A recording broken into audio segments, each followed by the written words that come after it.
അലം തറ കൈഫ ഫഅല റബ്ബുക B അസ്ഹാബിൽ feel അലം യജഅൽ കൈദഹും ഫീ തദ്ലീൽ. ഈ സൂറത്ത് ഓതാറില്ലേ?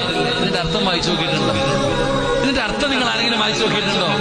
ഇവിടെ ലോകത്തിലെ ഏറ്റവും വലിയ ജീവിയായ ആനയെന്ന് പറയുന്ന മൃഗവുമായിട്ട് അബ്രഹത്ത് എന്ന് പറയുന്ന ഭരണാധികാരി മക്കത്തുള്ള കഅബാലയം പൊളിക്കാൻ പോയി. കാരണം മക്കക്കാരുടെ കയ്യിൽ ആനയില്ല.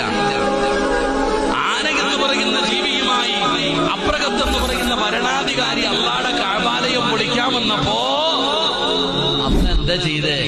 ആ ചെറിയ കിളിയുണ്ടല്ലോ, കിളി, ആ ചെറിയ കിളി, ആ കിളിയെ കൊണ്ട് അല്ലാഹു സുബ്ഹാനഹു വ തആല ആ അബ്രഹത്തിന്റെ ആനപ്പടയെ തകർത്ത് കളഞ്ഞില്ലേ? അല്ലാഹു പറഞ്ഞില്ലേ പശുവ് പുല്ല് തിന്നിട്ട് ബാക്കി വന്നത് ചവിട്ടി തേക്കുന്നത് പോലെ അബ്രഹത്തിന്റെ ആനപ്പടയെ അല്ലാഹു തകർത്ത് കളഞ്ഞു എന്ന് അല്ലാഹുവിന്റെ വിശുദ്ധ ഖുർആൻ അല്ലാഹു മുഖീമ നൽകുമാറാകട്ടെ. ഭൂരിപക്ഷത്തിലൊന്നും കാര്യമില്ല.